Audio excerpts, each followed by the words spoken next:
Assalamualaikum warahmatullahi wabarakatuh. Anakku, selamat berjumpa lagi dengan kami. Pada kesempatan ini kita akan membahas larutan buffer atau larutan penyangga. Tapi sebelumnya anak-anakku, tak lupa kita harus selalu bersyukur atas nikmat yang diberikan oleh Allah Subhanahu wa taala pada kita. Nyata-nyata pada pagi ini, pada kesempatan ini saya sendiri bisa membuat video ini. Semoga nanti bermanfaat pada Anda semuanya, sehingga kamu bisa belajar lebih mandiri, karena Anda bisa melihat video berulang-ulang, sehingga kamu nanti akan lebih paham.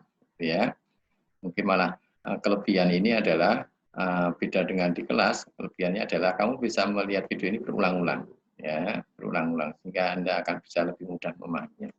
Langsung saja anak-anakku, larutan penyangga atau larutan buffer ini ada di semester 1 ya, semester 2 Mas. Maaf, semester 2 ini.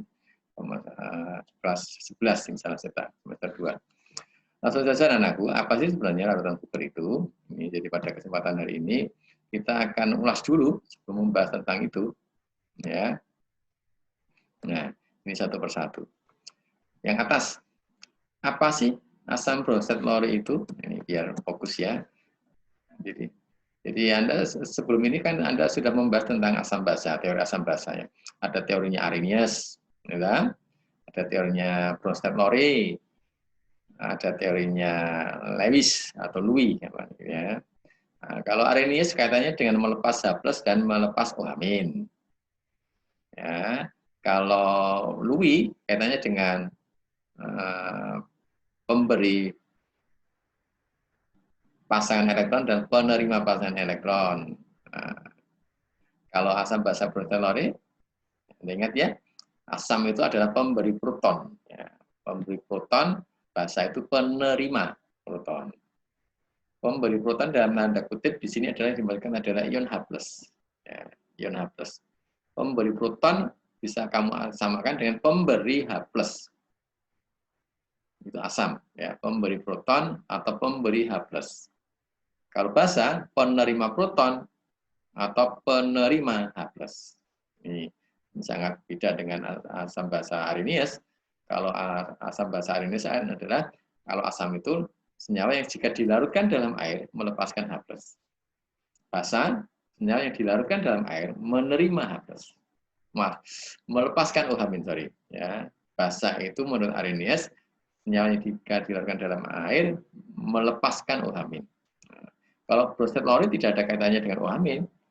Asam itu adalah pemberi proton atau pemberi H+, ion H+. Basa itu adalah penerima proton atau penerima ion H+. Berarti identik proton itu adalah ion H+. Bisa jadi saat kelas 10 kamu jadi bahas dengan guru kamu, kenapa toh ion H+ kok bisa identik dengan proton. Tapi di sini tidak akan kami bahas ya. Jadi asam pemberi proton atau pemberi ion H+, Bronsted Lowry. Basa penerima proton atau penerima ion H+. Itu yang kita ingat. Akhirnya baru saja ya, baru saja. Sebelum ini kan asam basa Bronsted Lowry, asam basa Arrhenius dan sebagainya. Kemudian kalau kamu dipampangkan apa basa konjugasi dari HCN, memang karakteristik di asam basa Bronsted Lowry ini kita mengenal pasangan asam basa konjugasi, ya. Kamu ingat ya, pasangan asam basa konjugasi. Sekarang ini ada pertanyaan ini, apa basa konjugasi dari HCN? Basa konjugasi dari HCN. Kalau basa konjugasi dari HCN, berarti HCN-nya berperan sebagai apa, anakku? Kalau ditanya apa basa konjugasi dari HCN, berarti HCN berperan sebagai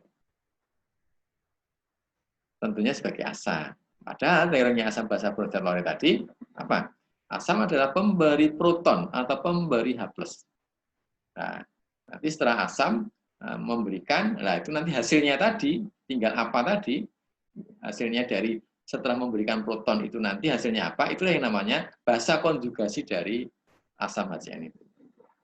Jadi kalau HCN, apa basa konjugasi dari HCN, berarti HCN harus berperan sebagai asam. Kalau asam berperan memberi proton atau memberi H+, maka H+-nya hilang satu.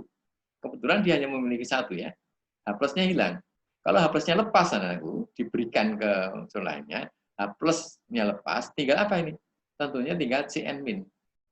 Artinya apa? Berarti bahasa konjugasi dari HCN adalah CN min. Saya ulangi. Kalau ditanyakan apa bahasa konjugasi dari HCN, maka HCN berperan sebagai asam. Kalau asam harus memberi H+. Kalau memberi berarti H ini kilong, karena dikasihkan kan. Nah, kalau hanya kilong, H plusnya kilong, tinggal berapa? CN min. Kok tidak hanya CN? Ya CN min, karena yang lepas adalah H+. Maka yang ditinggalkan CN min. Gitu ya. Nah, CN min. Berarti jawabannya adalah bahasa konjugasi dari HCN adalah CN min. Gitu kan? Itu. Kemudian ada pertanyaan lagi. Apa asam konjugasi dari NH3? Nah, kalau ditanyakan asam konjugasi dari NH3, berarti NH3 berperan sebagai apa? Basa. Kalau basa harus apa? Menerima H+ atau menerima proton. Nah, kalau NH3 menerima H+ menjadi apa? Ya semula 3 tambah 1 menjadi 4. NH4 muatannya plus. Karena yang masuk adalah H+, kan begitu. Yang masuk H+ berarti menjadi NH4H+.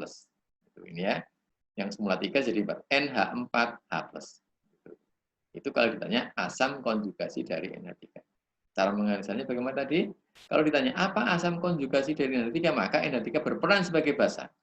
Kalau basa dia harus menerima H+. Yang semula 3 tambahan H+ menjadi NH4+.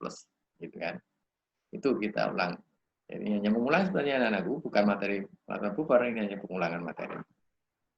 Nah, Anda sudah mengingat tentang asam basa prosteroid, asam konjugasi, basa konjugasi, dan seterusnya. Ini memang dasar utama untuk larutan buffer. Kamu harus mengenal asam konjugasi, basa konjugasi, asam lemah, basa lemah, dan sebagainya. Jadi, kamu harus tahu, oh itu asam lemah, oh itu basa lemah, oh itu asam kuat, oh itu basa kuat, oh itu asam konjugasinya, oh itu basa konjugasinya, kamu harus bisa. Memang materi larutan buffer ini menyangkut banyak hal. Teori asam basa harus matang, ya. Asam mana yang kuat, mana yang lemah harus tahu. Menghitung pH asam bisa harus tahu, menghitung H+-nya harus tahu, dan sebagainya. Memang ini kompleks. Konsep molnya juga harus matang. Ya, konsep mol materi kelas 10. Molaritas dikaitkan dengan mol, dikaitkan dengan volume, dan sebagainya. Itu harus kita ingat. Maka larutan buffer bisa dikatakan larutan yang kategorinya adalah materi sulit karena menyangkut banyak hal, kompleks materi yang mendukungnya. Tapi jangan lupa, tidak ada yang sulit jika kamu baru usaha. Buktikan saja ini nanti. Ya, buktikan saja. Nanti kan Anda, kalau Anda ikuti dengan seksama, Anda akan mudah mempelajari buffer. Kita lanjut ya, anakku. Nah, kita akan belajar tentang larutan buffer. Yang kita pelajari apa saja sih? Pengertian buffer. Kemudian menghitung pH buffer ini harus bisa. Tentunya sebelumnya menghitung pH buffer itu pasti kamu harus bisa menghitung ion H+-nya atau ion OH-nya, gitu kan? Gitu. Nah, prinsip larutan buffer dan buffer dalam kehidupan kita. Ini yang kita pelajari. Poin pertama nanti langsung saja, yaitu pengertian buffer. Jadi di buku paket Anda kamu sudah bisa membaca juga sebenarnya. Ini ya. Larutan yang dapat mempertahankan harga pH. Ini larutan buffer itu larutan yang dapat mempertahankan harga pH. Jika apa? Ke dalamnya ditambah sedikit asam atau sedikit basa atau diencerkan. Jadi kita punya larutan buffer ditambah sedikit asam itu ternyata pH-nya bisa bertahan. Misalkan pH-nya 5. Ya, buffer pH-nya 5. Kita tambahkan sedikit asam, ternyata pH-nya ya tetap 5. Atau jika berubah hanya sedikit, misalkan menjadi 4,95. Nah, itu namanya bisa mempertahankan harga pH jika ditambah sedikit asam. Kalau penambahan sedikit asam itu kan tentunya akan menurunkan pH, ya, akan menurunkan pH. Tapi kalau yang ditambahkan itu larutan buffer, itu bisa tetap 5, atau jika harus berubah, turunnya sedikit sekali, sehingga seperti tidak berdampak, gitu. Ya, seperti tidak berdampak dengan penambahan sedikit asam tadi. Nah, kalau ditambah basa bagaimana? Yang semula pH-nya 5, bisa tetap 5, jika berubah, itu hanya sedikit naiknya. Karena bertambah basa kan, atau penambahan OH- kan, jadi bisa, misalkan yang semula 5, menjadi 5,05, misalkan, seperti itu. Itu bisa kita hitung, anak-anakku ya, bisa kita hitung. Bukti bahwa dia akan tetap atau turun sedikit atau naik sedikit itu bisa. Nanti kita akan buktikan pada pembahasan yang C tadi, cara kerja larutan buffer tadi. Atau kalau diencerkan, bahkan kalau diencerkan adalah pH-nya tetap. Ya, ya, itu pH-nya tetap. Ini tentang apa itu larutan buffer. Ya, saya ulangi, dia bisa mempertahankan harga pH jika ke dalamnya ditambah sedikit asam, sedikit basa, atau diencerkan. Bahkan kalau diencerkan, ini adalah teorinya sudah tetap ya.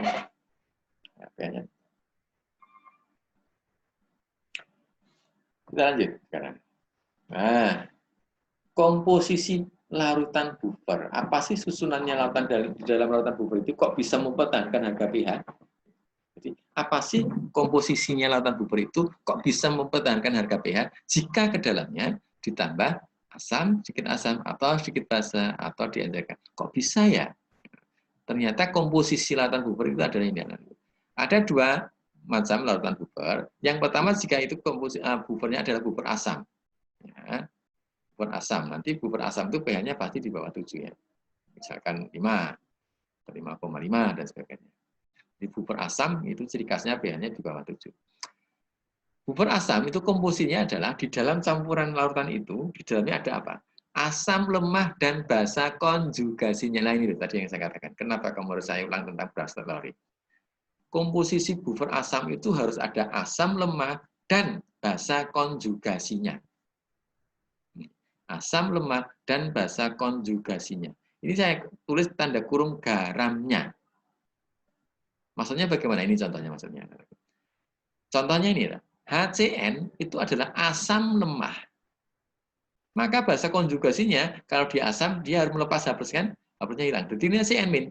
Nah, ini asam lemah dan bahasa konjugasinya. Nah, bahasa konjugasinya ini nanti kalau kita mencampurkan 2 larutan supaya menjadi buffer, ya asam lemah dengan, tidak mungkin kita masukkan CN- saja. Nah, kita masukkan sebagai garamnya. Misalkan CN- itu kita ganti NaCN. Berarti kalau ditulis HCN dan NaCN, itu ya pasangan buffer. Jadi bahasa konjugasinya ini diwakili oleh garamnya ini. Jadi ciri khasnya adalah garamnya ini, NaCN. Ada CN ini, harus ada CN-nya. Jadi misalkan garamnya itu NaCl, nggak boleh, karena tidak mengandung CN. Jadi garamnya ini, kata garamnya ini, garam yang harus mengandung ion dari basa konjugasi ini. Kalau basa konjugasinya CN-, maka garamnya harus ada CN-nya. Misalkan NaCN, atau KCN, atau BaCN2, kuncinya harus ada CN-nya. Itu ya. Saya ulangi, buffer asam itu komposisinya adalah asam lemah dan basa konjugasinya, atau bisa diganti garamnya. Secara teoritisnya memang ini. Asam lemah dan basa konjugasinya. Ini kita tambahkan keterangan boleh ditulis sebagai garamnya. Contohnya ini tadi, HCN dengan CN-. Nah, CN- itu bisa diwakili garamnya ini, NaCN, atau KCN, atau BaCN 2 kali. Yang penting ada CN-nya ini, karena ini asam lemah, basa konjugasi. Kok tidak CN-, Pak? Nah kan sudah gandeng Na ya. Kalau begitu gandeng dengan Na ya nggak ada CN-nya, Na, CN gitu. Karena Na-nya +1, CN-nya -1, maka muatannya hilang. NaCN gitu. KCN dan sebagainya. Itu ya, paham ya tentang buffer asam ya. Nah, kamu bisa mencari contoh lainnya ya. Silakan di referensi buku banyak. Buffer basa sekarang. Jadi ada 2 jenis ini, buffer asam dan buffer basa. Buffer basa itu tentunya adalah komposisinya basa lemah dan asam konjugasinya. Basa lemah dan asam konjugasinya. Ya. Atau boleh diganti dengan garamnya seperti tadi asumsinya. Contoh, NH4OH ini adalah suatu basa lemah. Ya, basa lemah. Dan NH4 plus itu adalah asam konjugasi dari NH4OH. Nah, NH4OH ini kadang ditulis sebagai NH3. Maka kadang mungkin kamu lupa, loh kok tadi basa lemahnya NH4OH kok asam konjugasinya NH4 plus, padahal tadi di awal kalau ini berperan sebagai basa, maka dia akan bertambah plusnya 1. Kok 4 kok nggak jadi 5? Gitu. Jadi NH4OH itu adalah penulisan lain dari NH3 plus H2O. Jadi NH3 itu adalah basa lemah yang dilarutkan dalam H2O sehingga menjadi NH4OH ini. Jadi artikan saja kalau NH4OH itu bayangan kamu adalah NH3. NH3 basa lemah dan asam konjugasinya yang semula NH3 berubah menjadi NH4 plus. Gitu. Ya, jadi saya ulangi, ini spesial. Kalau basa lemahnya NH4OH itu bisa kamu asumsikan NH3 dalam H2O. NH3 dalam H2O atau larutan NH3. Itu sama saja NH4OH. Jadi NH3 basa lemah, maka asam konjugasinya adalah NH4 plus. Nah, asam konjugasi NH4 plus bisa ditulis sebagai garamnya. Misalkan NH4Cl. Yang penting apa? Ada apanya? NH4-nya ini. Yang penting. Ini. Ya, kok nggak ada plusnya? Karena gandeng dengan Cl-, maka sudah NH4Cl. Kemudian NH4 2 kali SO4. Yang penting ada NH4-nya ini. Kok 2? Kok tidak seperti NH4 saja? Karena SO4-nya 2-. Kalau SO4-nya 2- kan NH4 plusnya butuh 2 aja. Supaya nanti sama-sama 2. Ini plus 2, ini min 2. Maka nulisnya NH4 2 kali SO4. Sama seperti materi kelas 10 saat kita menuliskan rumus kimia dari kation dan anion ya. Ya, di kelas 10 ini. Kenapa kok NH4 2 kali SO4? Kok tidak NH4 SO4? Itu materi kelas 10. Ini contoh buffer basa, yaitu saya ulangi terdiri dari basa lemah dan asam konjugasinya. Jadi dalam sistem itu ada basa lemahnya, ada asam konjugasinya. Ya, campuran itu harus ada basa lemahnya dan asam konjugasinya. Contoh lainnya bisa kamu cari. Nah, kita akan diskusikan anak. Apakah campuran di bawah ini merupakan larutan buffer? Jelaskan. Coba kita bahas pertama satu persatu ya anak-anakku. HNO2 0,1 M ini konsentrasinya diketahui ya. NaNO2 0,2 M. Untuk mengetahui apakah itu buffer atau tidak, kamu harus mengetahui bahwa HNO2 itu apakah dia asamkah, basakah, atau garamkah. Harus tahu itu. Itu saja harus tahu asam kuatkah, asam lemahkah. Maka tadi saya katakan dasarnya buffer itu macam-macamnya. Kamu harus paham betul itu apakah asam, apakah itu basa, apakah itu asam kuat, apakah lemah, apakah basa kuat, apakah basa lemah. Tolong di bukunya dicari ya, di catatan yang termasuk asam lemah apa saja, basa lemah apa saja, asam kuat apa saja, basa kuat apa saja.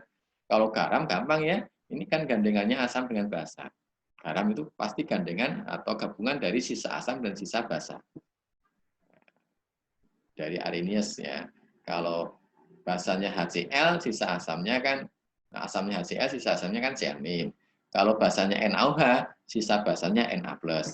Gandengan antara Na+ dengan Cl- jadi NaCl itu namanya garam. Gitu kan? Itu tentang garam ya. Jadi itu saya ulangi. Untuk bisa menyelesaikan nomor 1 ini, kamu pertama harus tahu apakah itu asam atau basa atau garam.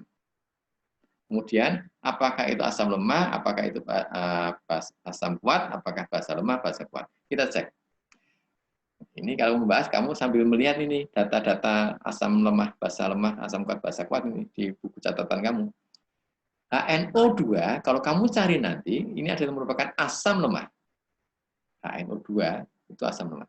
Ini NaNO3, NaNO2. Ini adalah suatu apa?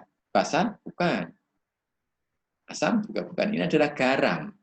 garam yang mengandung ini HNO2. Jadi NO2-nya kan ada ini. Ini berarti kan. Ya. Jadi ini asam lemah ini adalah garam. Nah, untuk bisa menentukan campuran buffer atau tidak, tadi kan dikatakan kalau buffernya asam, asam lemah, basa konjugasinya, atau asam lemah, garamnya. Garamnya ada katanya ya. Kalau asam lemahnya HNO2, ya, maka basa konjugasinya apa? Kalau asam lemahnya HNO2, maka basa konjugasinya adalah asam ini kelong H+, berarti NO2. NO2-. Itu basa konjugasi dari NO2. Berarti pasangannya adalah asam lemah HNO2 ini kalau menjadi buffer harus dengan NO2-. Nah, NO2-. Nah, ini ada enggak NO2-nya? Ada, anakku. NaNO2 itu mengandung NO2-. Karena sudah bergabung dengan Na+, maka jadi NaNO2. Ini adalah suatu garamnya tadi. Jadi ini adalah asam lemah dan garamnya. Katanya itu ini loh, NO2-nya sama. Nah, ini NO3 anak-anakku bukan buffer.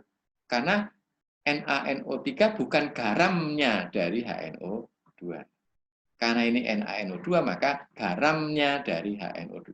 Jadi saya ulangi, secara teori HNO2 asam lemah, maka supaya buffer berpasangan dengan basa konjugasinya yaitu NO2-. Nah, NO2-nya diwakili oleh NO2- dengan Na+ berkaitan menjadi NaNO2 yang dikatakan sebagai garamnya tadi. Berarti kesimpulannya, karena A itu adalah asam lemah dan garamnya, maka dia buffer. Buffernya tentunya buffer asam, karena asam lemah dan garamnya. Jadi yang A, buffer asam. Gitu ya anak-anakku. Kita cek lagi yang B. NH3 itu apa? Konsentrasinya tidak usah kita lihat dulu. NH3 itu apa? Oh, basa lemah tadi saya katakan ya. NH3 itu adalah basa lemah. Nah, supaya buffer, dia harus berpasangan dengan asam konjugasinya. NH3 itu kalau asam konjugasinya apa? Dia harus tambah H+ menjadi NH4+ tadi. Nah, NH3 supaya menjadi buffer harus berpasangan dengan NH4+. Karena ini adalah basa lemah berpasangan dengan asam konjugasi. Nah, KNO3 itu mengandung NH4+ enggak? Enggak ada kan? Enggak, berarti pasti apa? Bukan buffer. Ini garam kan? Garam yang tidak mengandung NH4+. Garam yang tidak mengandung NH4+. Jadi ini basa lemah dengan garam gitu toh. KNO3 itu karena garam. Ini basa, ini garam. Ini basa lemah betul. KNO3 itu bukan garamnya dari NH3. Maka B ini bukan suatu buffer. Karena apa tadi? Buffer basa itu harus terdiri dari basa lemah dan asam konjugasinya. Atau basa lemah dan garamnya. Kalau garamnya itu harus mengandung NH4+ tadi. Ini nggak ada NH4-nya. Berarti ini adalah garam, bukan nganggunya. Ya. Berarti yang B bukan buffer. C, ini ya, sama ya. Basa lemah. NH4NO3 itu apa ya? Apakah asam, apakah basa, apakah garam? Pasti garam. Karena berpasangan antara ini NH4OH, ini HNO3, ini sisa asam, ini sisa basanya. Jadi pasti garam ini. NH4NO3 itu suatu garam. Nah, sekarang apakah ini adalah basa lemah dan garamnya? Kita selidiki. NH3 itu basa lemah, maka sebagai buffer harus berpasangan dengan asam konjugasinya. Asam konjugasinya apa, Nana? NH4+. Nah, garamnya ini mengandung NH4 enggak? Ada ini NH4 ini. Nah, kalau begitu, ini bisa dikatakan basa lemah dan garamnya. Kalau basa lemah dengan garamnya, merupakan apa, anakku? Buffer basa. Nah, basa lemah dan garamnya. Maka dia tergolong sebagai buffer basa. Kalau yang B tidak, kenapa? Karena basa lemah dan garam. Beda. Yang B itu basa lemah dan garam. Kalau yang C, basa lemah dan garamnya. Kenapa bisa adanya? Karena ini ada NH4-nya ini. Karena syaratnya buffer NH3 harus berpasangan dengan NH4+. Itu terkandung dalam NH4NO3. Karena kalau terionisasi hasilnya NH4+ dan NO3-. Nah, ini ada NH4+-nya itu. C berarti buffer basa. Kalau yang A tadi buffer asam karena asam lemah dan garamnya. Ini sekarang.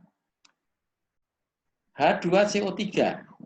Ini kalau kamu lihat catatan asam lemah, anakku. Asam lemah. Maka dia berpasangan dengan basa konjugasinya. Kalau asam lemah berpasangan dengan basa konjugasinya apa? Ya ini kelong H sisi. Kalau kelong H sisi apa, anakku? HCO3 min. HCO3 min. Nah, di sini ada enggak HCO3-nya? Ada ini, HCO3. Oh, berarti pasti buffer, anak-anak. Karena ini asam lemah, ini ada basa konjugasinya tersirat di NaHCO3. Ini ada HCO3, berarti pasti buffer. Buffernya buffer asam. Saya ulangi. H2CO3 adalah asam. Maka supaya buffer atau buffer asam ya, dia harus berpasangan dengan apa?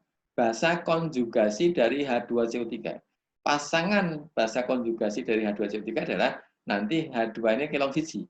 Jadi HCO3 min. Ini ada HCO3 ini, pasti buffer. Kok tidak ada minnya, Pak? Karena sudah gandengan dengan Na+, maka minnya hilang. Jadi NaHCO3. Berarti yang di ini adalah asam lemah dan garamnya. Berarti buffer asam. Nah, sekarang ini H2PO4 min. Apa ini? Jelas sekali H2PO4 min adalah keturunan dari H3PO4. Kalau H3PO4 itu Anda mengenal asam lemah, maka H2PO4 min pasti asam lemah juga. Nah, kalau asam lemah H2PO4 min ini harus berpasangan dengan apa? Basa konjugasinya. Basa konjugasinya apa? Kelong 2. Kelong 1 hanya. Kelong 1. Ya, berarti harus HPO4 min 2. HPO4 min 2. Jadi saya ulangi, H2PO4 min itu supaya menjadi buffer harus berpasangan dengan HPO4 min 2. H ini kelong sisi. Di sini apa? PO4 min 3. Oh, berarti beda. Karena ini berarti bukan pasangan antara asam lemah dan basa konjugasinya. Berarti yang E bukan buffer. Karena bukan asam lemah dan basa konjugasinya. Itu. Supaya menjadi buffer apa tadi? Di sini harusnya HPO4 2 min. Gitu ya. Tuh. Saya ulangi. Kenapa bukan buffer? Karena ini H2PO4 min itu asam lemah. Supaya buffer harus berpasangan dengan H ini kelong siji. Maka harus dengan HPO4 2 min. Karena ini PO4 3 min, berarti ini bukan pasangan dari asam lemah H2PO4 min. Berarti E bukan buffer. Nah, sekarang ini. Ini sudah melibatkan volume dan konsentrasi, anak-anakku. Tapi sebelum menentukan, mempertimbangkan volume dan konsentrasi, kita harus tahu dulu senyawa yang dicampur itu apa, anak-anak. Seperti tadi. Oh, ini HCN, asam lemah. Atau HCN itu asam lemah. Anak. Oh, ini KCN. Apa ini? KCN. Garam ini. Asam lemah garam. Nah, ini garamnya tidak. Kalau asam lemah HCN itu berarti garamnya itu harus mengandung apa? Mengandung CN. Ada enggak CN-nya? Ada. Oh, berarti pasti ini adalah asam lemah dan garamnya. Kalau asam lemah dan garamnya, ya pasti buffer. Buffernya buffer apa? Asam, karena asam lemah dan garamnya. Jadi ciri khasnya ini. Oh, ini asam lemah. Oh, ini garam. Kok tahu garam? Ini gabungan dari K karo CN. Ya. K itu sisa basa, misalkan KOH gitu ya. CN itu sisa asam, misalkan HCN ini. Maka disimpulkan bahwa ini adalah asam lemah dan garamnya. Pasti buffer. Tidak harus kita pertimbangkan volume dan konsentrasi. Pasangan yang F ini pasti buffer. Kenapa? Komposisinya adalah asam lemah dan garamnya. Ya.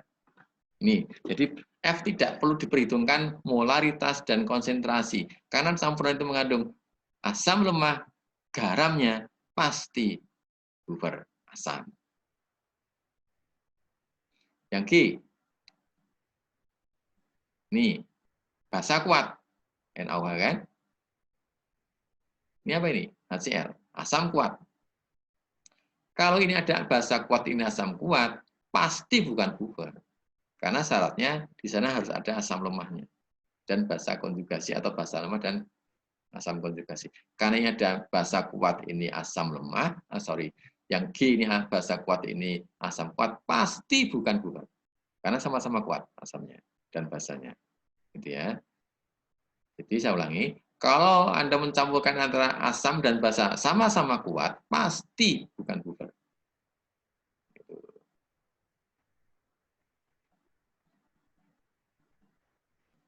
Pasti bukan buffer. Nah, sekarang kita bahas yang H. Yang H. Ini apa ini? Basa kuat ini anakku. Ini apa ini? HCN, asam lemah. Nah, kamu mencampurkan antara basa kuat, asam lemah, sangat mungkin menghasilkan buffer, manakala nanti kalau kamu reaksikan, ada yang sisa yang lemah. Jadi, kalau basa kuat dengan asam lemah, kamu reaksikan kok sisa yang lemah, pasti buffer hasilnya. Saya ulangi, mencampurkan lautan asam dengan basa, itu bisa menghasilkan buffer, manakala salah satunya ada yang lemah dan yang sisa harus yang lemah. Saya ulangi, kamu bisa menghasilkan suatu larutan buffer jika mencampurkan antara asam dengan basa jika syaratnya salah satu ada yang lemah. Salah satu ada yang lemah. Dan syarat mutlaknya adalah yang sisa yang lemah. Kalau yang sisa yang kuat bukan buffer nanti. Ya, bukan buffer.